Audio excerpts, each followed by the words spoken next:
I actually got this as a gift, so I figured it put them to use and see how they perform.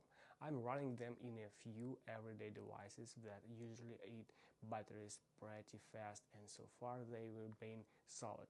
They power up instantly, no delays, no random drop-offs, and everything just works the way it should.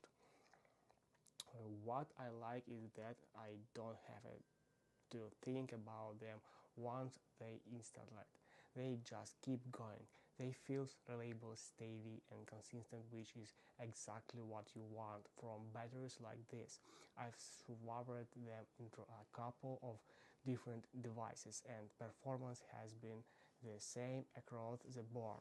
Overall, they're been doing their job without any surprises, and honestly, that's the best kind of experience.